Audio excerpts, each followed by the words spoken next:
de répondre à l'invitation de la radio et de la télévision parlementaire.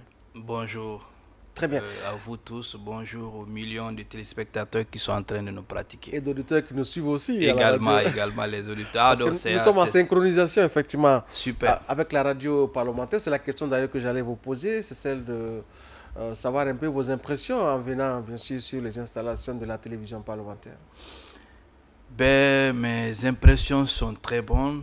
Je suis très agréablement surpris de me retrouver dans un endroit bien équipé. Et franchement, félicitations au président de la, comment on appelle, du CNT, mais également à vous tous qui êtes là. Vraiment, je suis très ravi. Je le disais quand nous étions à la radio, qu'il fallait encore améliorer parce que d'année en année, j'ai vu que vous avez apporté beaucoup d'améliorations et je vois encore un surplus qu'est la télévision. Je pense que vous êtes en train de battre le record. Hein. Okay. Merci beaucoup. Merci. Alors, on va commencer cette émission par cette première question d'entrée. Il faudrait quand même que nous sommes à quelques semaines, désormais, du démarrage officiel de ces examens nationaux. Alors, quel est l'état de lieu que vous pouvez faire en ce moment même, où on en est en termes notamment préparatifs de ces examens? Bien, et à ce jour, 14 mai 2025, je suis heureux de vous dire que mon ministère est à pied d'œuvre dans les préparatifs des examens nationaux. L'état des lieux est reluisant, en ce sens que comparativement aux années précédentes, nous sommes un peu en avance sur le temps lui-même, sur notre propre calendrier. Okay. Ce qui veut dire que ça réjouit, ce qui veut dire que c'est rassurant. Parce qu'à l'heure qu'il fait, beaucoup de dispositifs que nous avions l'habitude de mettre à 2, 3 ou à une semaine, disons, du jour J, à l'heure qu'il fait déjà, après d'un mois, ces situations-là sont prêtes. Donc l'état des lieux est reluisant et nous pensons donc passer de très bons examens. Quand on sait que l'examen aussi, c'est bien les préparatifs. Lorsqu'il y a des erreurs, lorsqu'il y a des situations difficiles dans les préparatifs, il va de soi que ça va toujours créer des problèmes pendant les examens. Mais aujourd'hui, on est fiers, on est rassurés que tout se passe bien comme sur des roulettes. Oui, et parlant justement de la sérénité qui doit présider le processus d'organisation de ces examens nationaux, est-ce que le département a eu à prendre des dispositions pour la sécurité, par exemple des sujets qui vont être, on va dire, soumis aux candidats, et du point de vue matériel, qu'est-ce qui est fait à date? Bien, à date, du point de vue sécurité, surtout des sujets et l'intégrité des sujets, je vous rassure qu'il y a des années, il faut se féliciter, surtout depuis 2021, nous avons réussi à sécuriser tant soit peu les épreuves, parce que de 2021 à maintenant, nous n'entendons pas de fuite. Donc le pétrole ne coule plus, hein? Il n'y a plus de fuite. Le pétrole même a cessé de couler bien avant 2021. Ouais. Mais d'année en année, nous améliorons notre façon de faire. Et donc, la sécurité des sujets est de mise. Parce qu'à l'heure qu'il fait, les inspecteurs disciplinaires qui sont choisis, plus quelques cadres de la direction générale des examens, ils sont à l'internat pour cuisiner toutes les épreuves, et eux ils sont coupés de leur famille à l'heure qu'il fait, histoire de garder l'intégrité des épreuves, la sécurité même. Et après, comment on appelle, la reconstruction, c'est une reconstruction. Pourquoi? Parce que durant l'année, les enseignants qui évoluent dans les classes d'examen proposent des épreuves. Chaque enseignant propose des épreuves. C'est la somme des épreuves là aujourd'hui qui sont dans la marmite avec le cercle restreint là, pour essayer de faire un choix qui prend en compte tous les compartiments des programmes. Ah, vous voulez dire que ces acteurs-là sont dans une sorte de confinement. De confinement. Et ça prend combien de temps et comment ça se passe du point de vue en principe, c'est 45 jours. Donc pendant 45 jours, ils n'ont pas accès au téléphone. Ils n'ont pas accès au monde extérieur. Encore moins à leur famille. Alors, donc ça fait que, après avoir cuisiné ces épreuves sont conditionnées là-bas par eux-mêmes, cadenassés dans des malles qui vont être convoyés par la gendarmerie dans toutes les localités où il y a centre d'examen. Donc, en termes de sécurité des épreuves, des sujets, en termes d'intégrité, je vous rassure que là aussi, il n'y a aucun problème depuis des années. Bien, en plus de la sécurisation notamment de ces sujets, le défi, on le sait, c'est un peu la sélection, notamment des surveillants, mais aussi des correcteurs pour cette session. Alors, dites-nous quelles sont les garanties que votre département peut faire à l'instant T, notamment par rapport à leur impartialité, mais aussi aux professionnels, notamment de ces deux piliers fondamentaux, notamment des examens.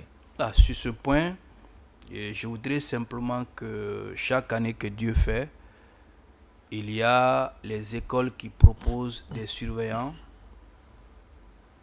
à la direction communale si nous sommes à Conakry ou à la direction préfectorale si nous sommes en préfecture. Là, la direction, elle aussi, sélectionne parce que tout le monde ne peut pas être pris de toute façon. Donc, en fonction de la probité morale des uns et des autres, les gens sont sélectionnés dans l'OTA et proposés au service examen. Et j'avoue que à l'heure qu'il fait, ce choix-là est déjà fait. Ce qui reste, c'est la publication des listes. Sinon, le choix des surveillants est déjà fait parce que les écoles ont déjà remonté la liste des différents enseignants qui peuvent, à leurs yeux, surveiller. Parce que le ministre a été très clair.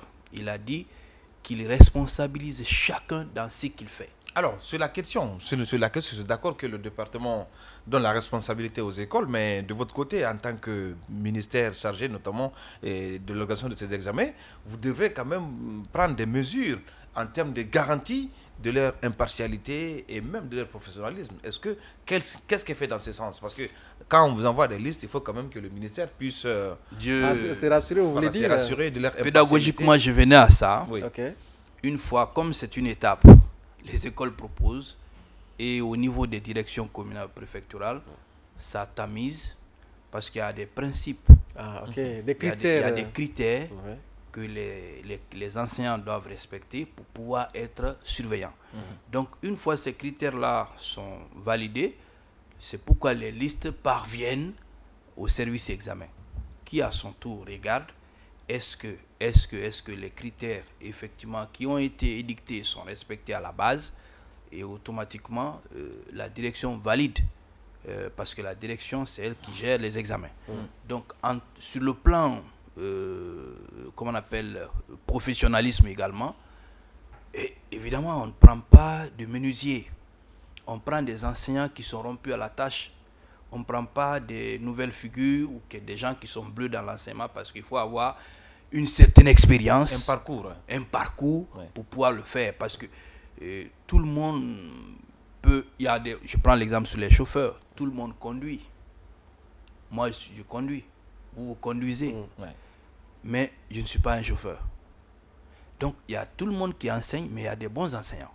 Donc, c'est faire le choix en termes de moralité, et en termes de professionnalisme, les gens sont choisis par rapport à ça. Parce qu'on ne peut pas choisir quelqu'un qui n'a pas l'habitude d'encadrer les enfants. Parce qu'encadrer les enfants, il faut avoir tout un bagage. Il y a le bagage académique, il y a le bagage, comment on appelle, professionnel. Il y a toute une moralité également qui accompagne. Parce que vous trouverez que des enfants qui viennent stressés, il y a des enfants, chaque enfant vient avec un problème. Donc il faut avoir intact pour mettre tous ces gens-là dans leur corps pour pouvoir faire passer l'épreuve. Donc il y a tout ça, c'est des critères qui sont vraiment suivis. Et si par malheur, je dis bien par malheur, des erreurs se glissaient, nous avons une banque parce que les listes sont déposées. Automatiquement, les gens sont remplacés. Oui, justement, c'est la question que j'allais poser. Je souhaiterais qu'on s'y attarde par rapport au côté surveillance. Est-ce que, en termes de coercition, des dispositions sont prises pour dissuader tous ces candidats-là, je parle des surveillants bien sûr, à la facilité, à la corruption dans les centres? Comment ça va se passer? Bon, vous savez, c'est les sanctions généralement qui règlent les choses. Et rien d'autre. Mais avant les sanctions, il y a une large information qui est faite. Et cette large information, elle est au niveau des élèves eux-mêmes, des parents, mais aussi les enseignants, nous les encadrants, nous-mêmes. Parce que nous, personne n'est au-dessus de la loi. On y voici les principes qu'il faille respecter. Celui qui va hors ces principes, voici les sanctions qu'il encourt. Donc c'est pour dire que les enseignants qui sont choisis savent pertinemment que voici les sanctions qui les attendent en cas de corruption ou en cas en tout cas de mauvais comportement, de comportement anormal, de comportement hors code de conduite. Vous comprenez? Donc, il y a les élèves, les candidats eux-mêmes, qui sont des inspecteurs aussi. Parce que n'oubliez pas que les élèves ne sont pas tous mauvais. Lorsque le surveillant lui-même se livre à un acte ignoble, il est dénoncé par certains bons candidats eux-mêmes parce qu'ils ne veulent pas être salis. Ouais. Première couverture. Il y a le chef de centre qui fait le tour. Il y a également le délégué dans chaque centre. En plus du délégué, les superviseurs que nous sommes, nous sillonnons tous les centres. Donc, si par malheur, quelqu'un est dénoncé ou quelqu'un est pris dans ce cas de figure, tout de suite, il est remercié. Il perd l'examen, mais il peut être poursuivi pénalement. Vous avez vu le jugement de certains enseignants dans les tribunaux. Ça veut tout dire. Et troisièmement, il est ajourné pendant 3 ans, lui ne va pas surveiller nos examens.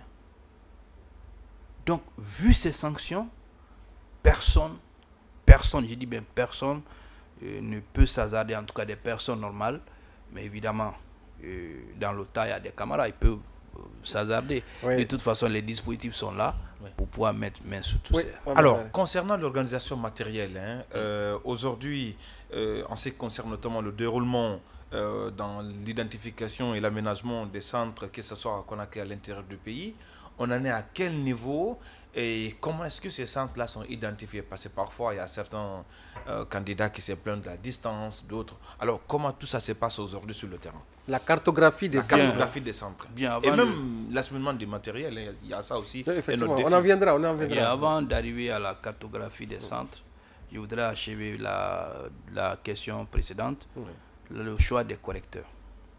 Les correcteurs également ne sont correcteurs que ceux qui évoluent dans les classes d'examen.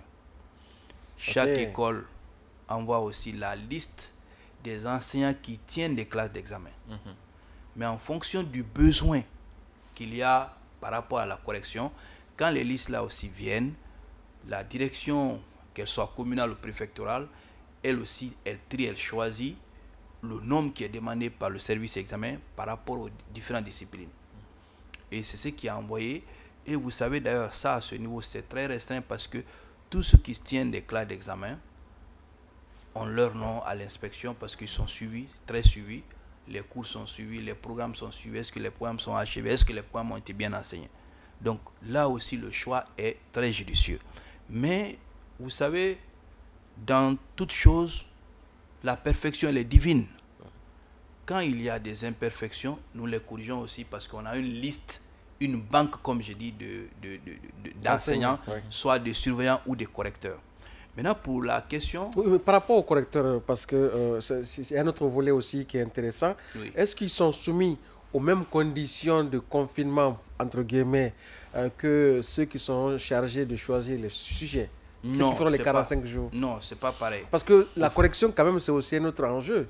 Oui. Par rapport à la sécurité, la sérénité et la fiabilité des examens. Bon, là, sur ce point, mettez-vous à l'aise au niveau de la correction. Et c'est plutôt un travail infernal.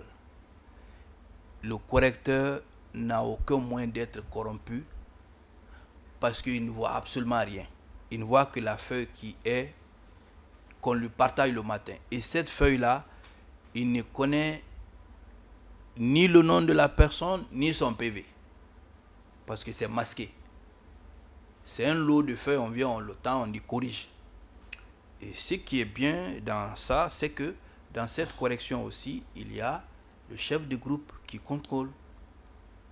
Il y a le chef de groupe qui contrôle en cas de défaillance. Il y a un deuxième correcteur, un troisième correcteur qui intervient et pour voir où se trouve le hic. Okay. Aucun élève ne doit avoir 0. Quand c'est 0, on regarde. Quand on a aussi 20, on regarde. Pourquoi il a 20? Pourquoi il a 17? Pourquoi il a 18? Est-ce qu'il mérite? Pour éviter qu'il y ait des erreurs, soit qui favorisent ou bien qui priment. D'autres. Quelqu'un peut avoir 2, alors il ne doit pas avoir 2. Donc il faut corriger. Tous ces aspects-là sont vus et revus.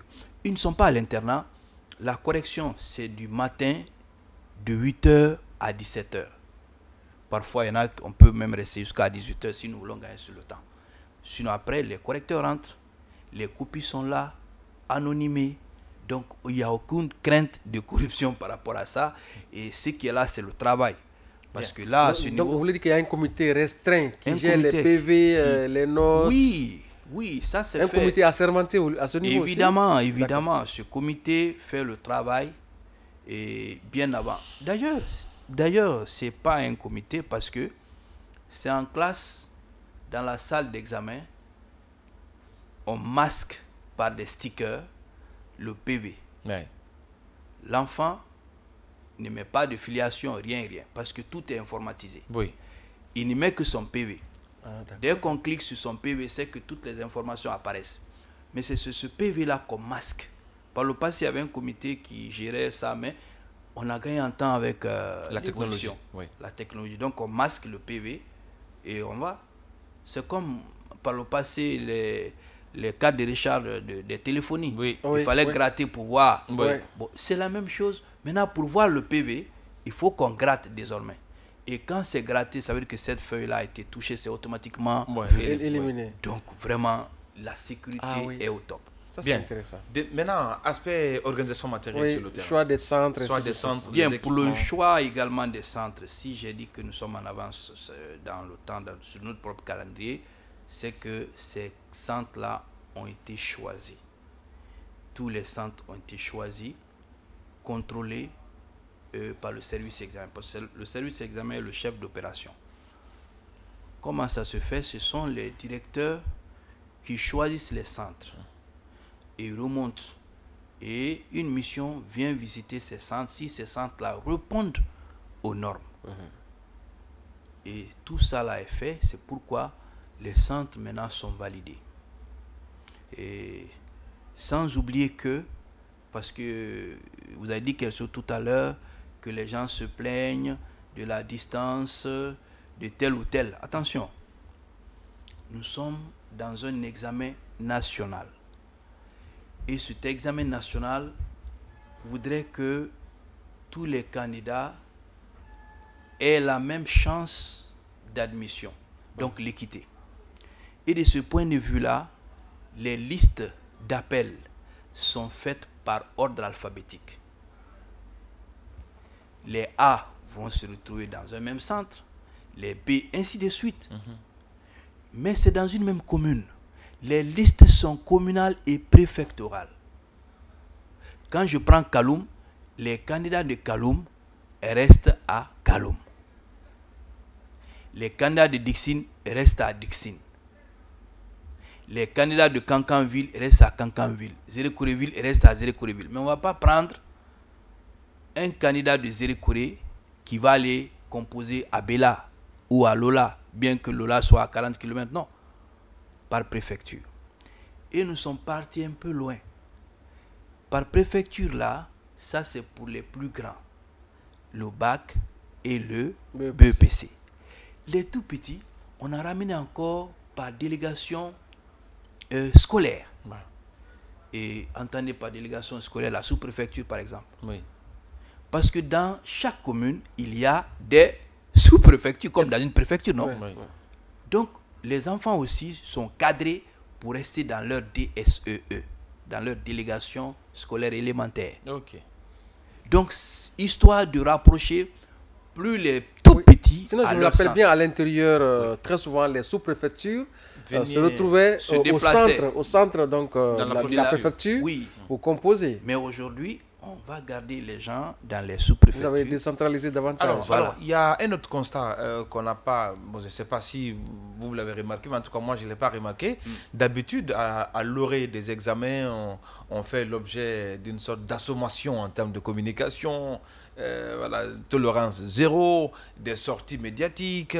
Mais cette année, j'ai l'impression qu'il y a plus de sérénité en termes de toutes ces communications-là. Qu'est-ce qui fait que, parce que certains estimaient quand même que toutes ces communications à outrance, parfois, jouaient sur le moral de certains candidats qui avaient la trouille.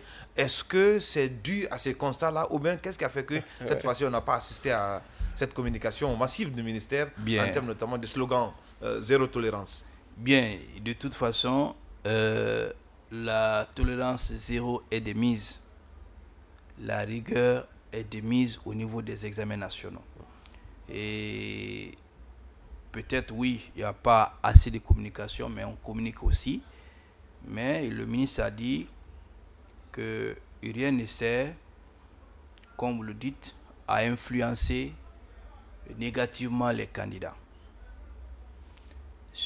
Cela, pour autant, ne veut pas dire Qu'il n'y aura pas de rigueur. que le sérieux et la rigueur doivent demeurer. Le sérieux et la rigueur doivent demeurer, mais aussi que les enfants travaillent dans la transparence.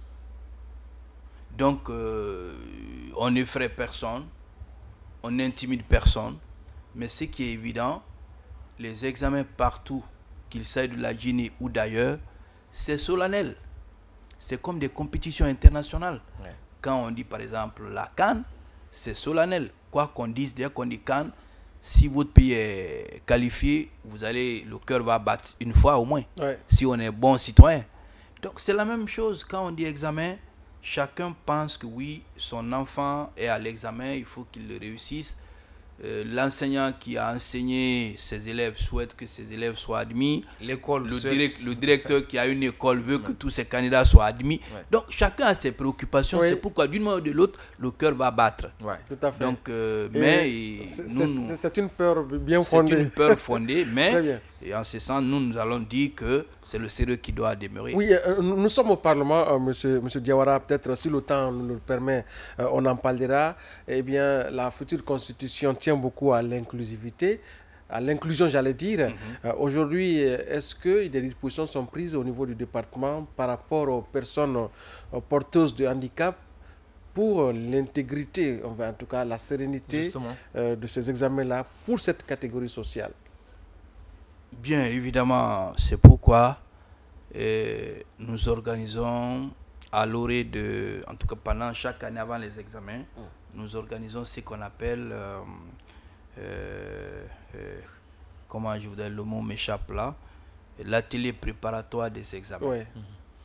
Et cette année, nous avons essayé de revoir cet atelier-là. Une fois on le faisait, il y a deux choses que nous avons changé. C'était à 3 semaines, on avait l'habitude de faire.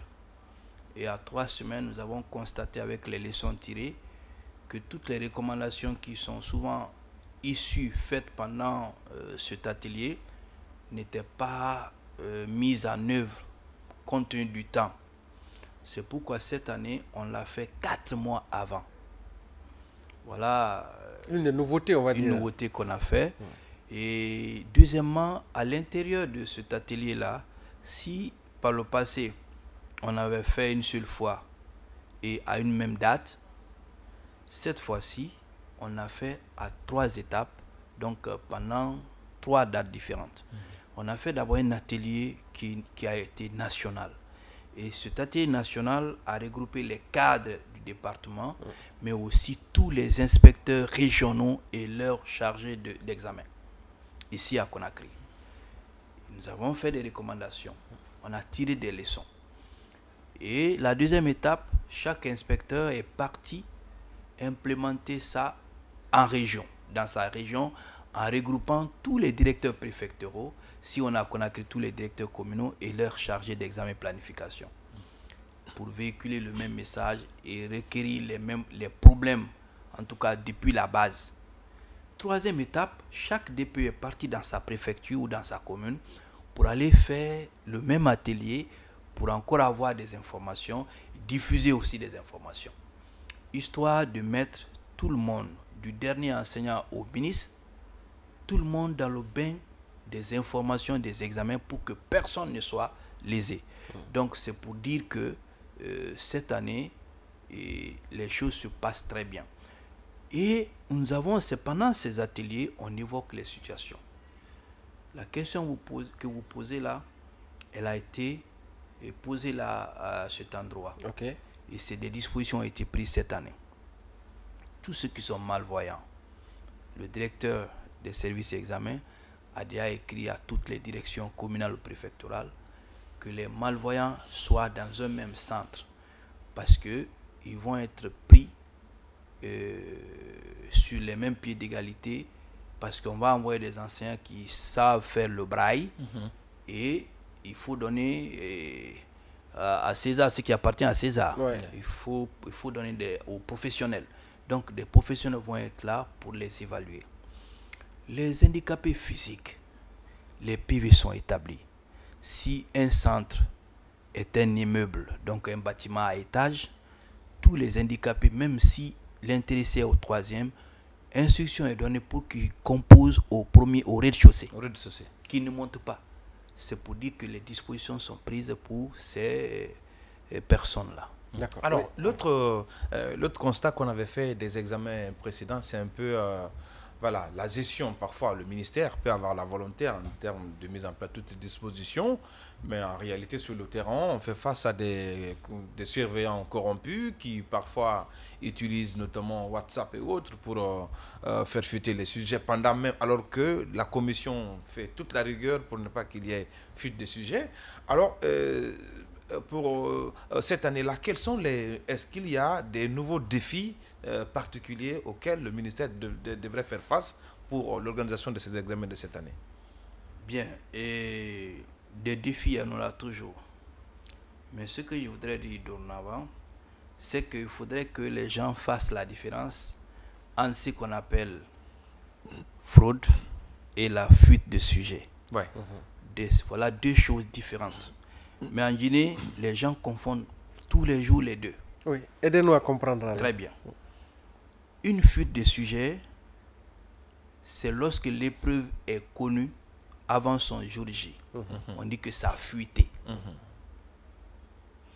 L'épreuve, elle est secrète jusqu'à sa diffusion, jusqu'à son lancement, je vais dire. Mais dès que l'épreuve est connue, un jour avant, ou bien 30 minutes avant, on appelle ça fuite de sujet. Mais la fraude, c'est quoi? La fraude, c'est quand l'épreuve est lancée. Toute pratique maintenant visant à utiliser cette épreuve d'une manière ou pour une autre, pour le bien de qui que ce soit, est appelée fraude.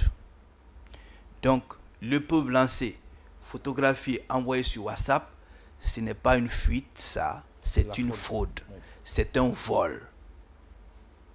Et ce vol est puni. Ce vol, nous avons pris des dispositions. Généralement, après chaque examen, d'ailleurs durant les examens, on a toujours mis main sur des groupes WhatsApp. Et à l'heure qu'il fait, je vais vous dire, il y avait quelqu'un qui organisait un groupe à Cancan. Il a pris la fuite quand il a su qu'il était démantelé, il était filé, il était vu. Il a pris la poudre d'escampette pour Bamako. Donc, il a laissé ses compagnons dans le feu. Et ces gens-là ont été jugés ici et condamnés. Donc c'est pour dire que tout ce qui est numérique, en tout cas Internet du 21e siècle, des dispositions sont prises parce que l'homme tente toujours. Ouais. Et les gens diront oui, vous avez pris, à chaque fois on prend des téléphones, Oui. La gendarmerie, elle est là, elle est partout. Mais chaque jour on prend des voleurs. Ah oui. Ça veut dire quoi? Ça veut dire qu'il y a un dispositif qui est pérenne. Il y a un dispositif qui prend. Sinon, s'il n'y avait pas de gendarmerie, est-ce qu'on assisterait à l'arrestation des voleurs, des bandits? Non. Donc, le fait qu'on a mis des dispositifs partout, c'est pour qu'on prend, on déniche les téléphones. Effectivement. Justement. Et à Zérékouri l'année dernière, on a envoyé un appareil qui a détecté les téléphones qui étaient cachés, très cachés. Mais dès que le monsieur est entré, il a dit qu'il y a un téléphone ici. Et il a situé avec précision où se trouvait le téléphone. Et on est parti. Justement, c'est la question que j'allais poser. À ce point, hein? Est-ce qu'au niveau du département, vous avez mis à profit, on va dire, les nouvelles technologies pour sécuriser davantage le processus? Je ne veux pas. L'exemple que vous évoquiez à l'instant. Je ne devrais pas évoquer. Je ne devrais pas évoquer cet exemple-là ici. Pour ne pas. Mais ce qui est clair. C'est important de prévenir. Non, monsieur Kouila. De faire comprendre aux uns et aux autres. C'est vrai. Il y a des musiques qui sont prises. Ce que les gens doivent comprendre, ils doivent comprendre simplement que le département a pris des mesures et il prendra des mesures toujours. Autant en Guinée, vous annoncez la journée, ce que vous devez faire demain.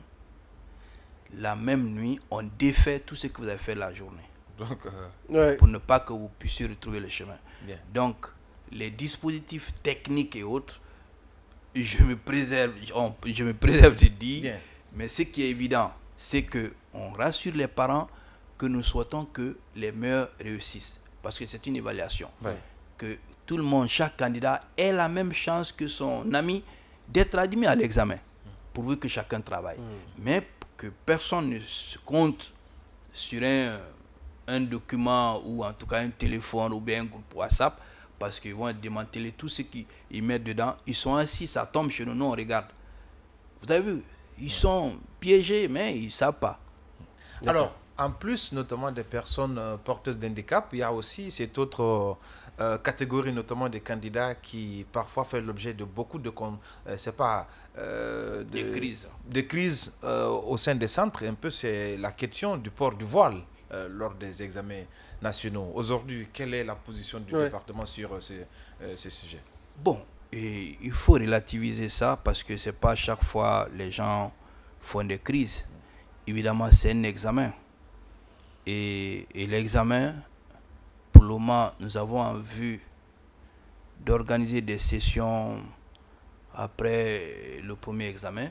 Mais pour le moment, nous ne sommes pas arrivés là, comme ça se fait dans d'autres pays, parce que ça peut tomber sur un cas de crise, comme il le dit, un cas de maladie, un cas d'accident. Il y a eu des examens ici où les candidats ont raté carrément les examens parce que ils ont été accidentés et puis très gravement. Donc ils n'ont pas pu suivre.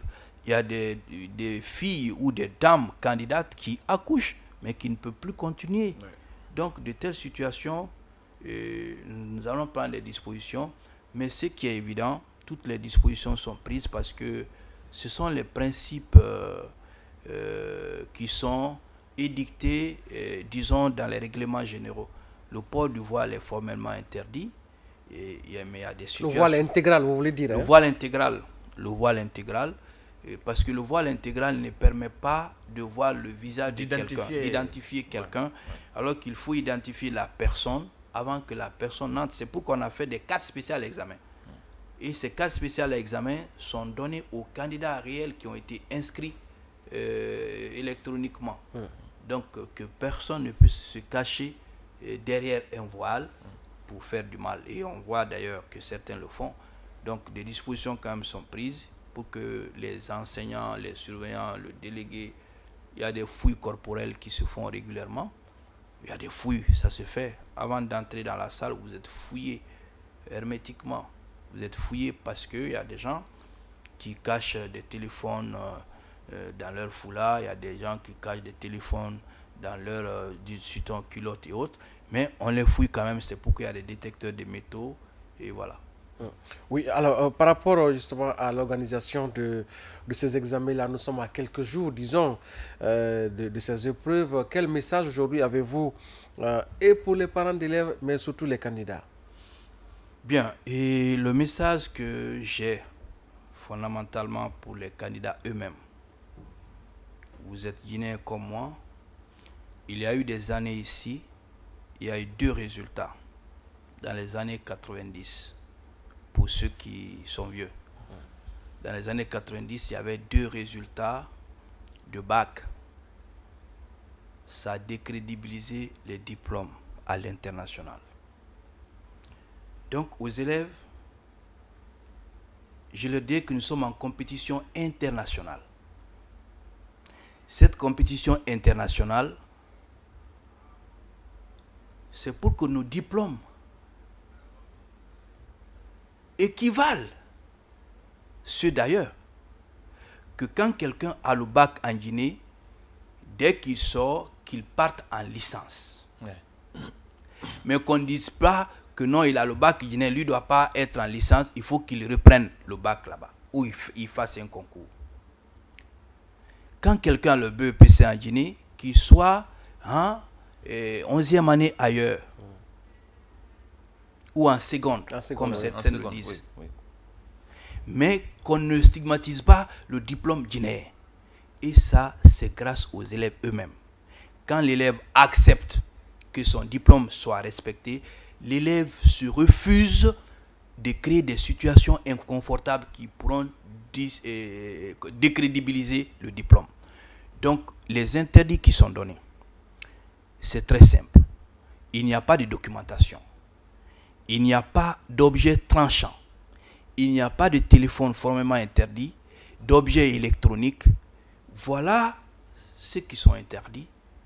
Mais également, avant d'aller à l'école, dans le centre, munissez-vous de votre carte spéciale examen, parce que généralement, certains oublient leur carte spéciale examen à la maison et on ne peut pas vous permettre d'accéder si vous n'avez pas de carte.